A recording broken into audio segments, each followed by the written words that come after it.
हफ्ते में टोटल सिर्फ 4 घंटे काम करके भी रिच बना जा सकता है। अगर कोई आके आपको ये कहे, क्या आप यकीन करोगे? टिम फेरिस ने अपनी book the 4 hour work week में यही बात बताई है। इस बुक में उन्होंने सिर्फ यही नहीं बताया कि ऐसा क्यों पॉसिबल है, बल्कि उसके साथ साथ उन्होंने ये भी बताया कि ये कैसे पॉसिबल है। तो सबसे पहले देखते हैं ये क्यों पॉसिबल है। उसके बाद मैं आपको अपनी खुद की यूट्यूब जर्नी से रिलेट करके बताऊंगा कि वो कैसे पॉसिबल है। तो सबसे पहले क्यों पॉसिबल है? ये पॉसिबल है क्योंकि ये कोई इमेजिनेशन नहीं है। आज के टाइम में ये बहुत लोगों के लिए ऑलरेडी रियलिटी बन चुकी है।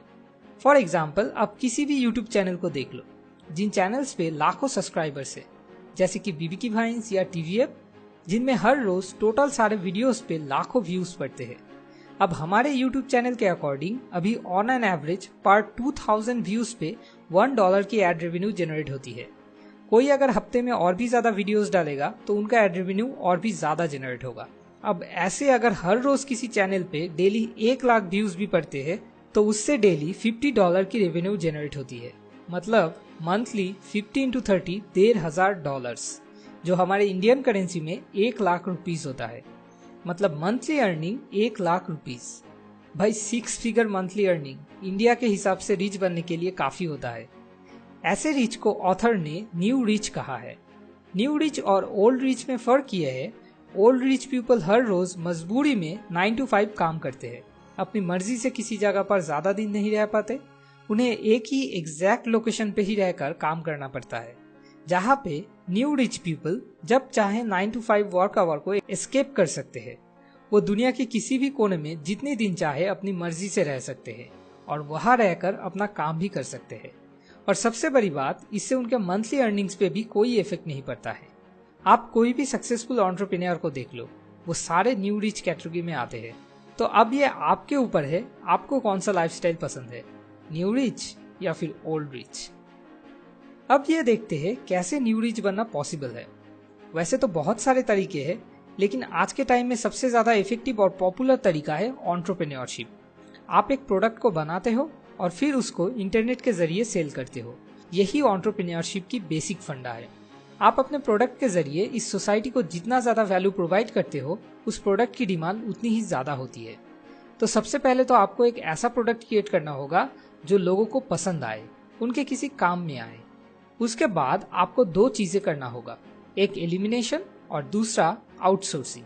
अब मैं आपको अपनी खुद की यूट्यूब जर्नी से बताऊंगा ये दोनों चीजें मैंने कैसे अप्लाई किया। तो पहला है एलिमिनेशन। एक 80-20 प्रिंसिपल है जिसमें कहा गया है 80% रिजल्ट्स आते हैं 20% कॉजेस से। पहले चैनल की स्टार्टिंग में मैं फेसबुक, ट्विटर, इन सब जगह पर अपनी चैनल की लिंक शेयर करने में डेली बहुत ज्यादा टाइम स्पेंड करता था। फिर जब मैंने 80-20 प्रिंसिपल के बारे में पढ़ा तो मैंने देखा मेरे चैनल पे वो 20% वर्क कौन से है जिससे मुझे 80% रिजल्ट्स मिलते हैं। मुझे जवाब मिला वो 20% वर्क है मेरे वीडियो की कंटेंट। जैसे ही मुझे ये समझ आया, मैंने कंटेंट पे ज्यादा ध्यान देना शुरू कर दिया और वो लिंक शेयरिंग, उन सब चीजों को एलिमिनेट कर दिया। तो इस तरह से मैंने पहला स्टेप एलिमिनेशन कंप्लीट कर लिया। अब दूसरा स्टेप है आउटसोर्सिंग। हम लोग वीक में जो 3 वीडियोस देते हैं, उन 3 वीडियोस के लिए हमें on an average total 12 hours काम करना पड़ता है। अब इस काम में 3 पार्ट्स है। सबसे पहला है स्क्रिप्टिंग, उसके बाद रिकॉर्डिंग और फिर एनिमेटिंग। तो यहाँ पे मैंने देखा इनमें से कौन कौन से काम है जिनको मैं आउटसोर्स कर सकता हूँ। मतलब जो काम मेरे जगह कोई दूसरे भी आसानी से कर सकते हैं। मुझे जवाब मिला एनिमेशन बनाना और स्क्रिप्टिंग में जो अलग अलग 2 लैंग्वेज हिंदी और इंग्लिश में ट्रांसलेट करना पड़ता है, ये दोनों काम मेरे जगह दूसरा कोई भी कर सकता है। तो मैंने इन कामों को आउटसोर्स कर दिया। आउटसोर्सिंग के वक्त ये ध्यान रखना बहुत जरूरी है कि वो सही लोगों के साथ किया जाए। तो मैंने सही लोग ढूंढना शुरू किया।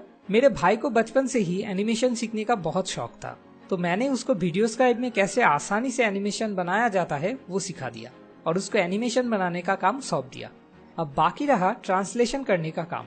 मेरी गर्लफ्रेंड मेरे इस काम को शुरू से ही बहुत सपोर्ट करती थी और मैं ये जानता था अगर वो किसी तरह मेरे इस काम की हिस्सा बन पाए तो बहुत खुश होगी। तो मैंने ट्रांसलेशन का काम उसको सौंप दिया।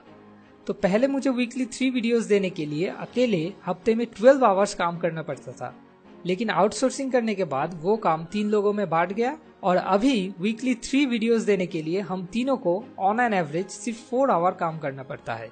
तो team solution for life problems की हर एक मेंबर के लिए सच में 4 आवर वर्क वीक ऑलरेडी बन चुकी है। अब आता है अर्निंग का सवाल।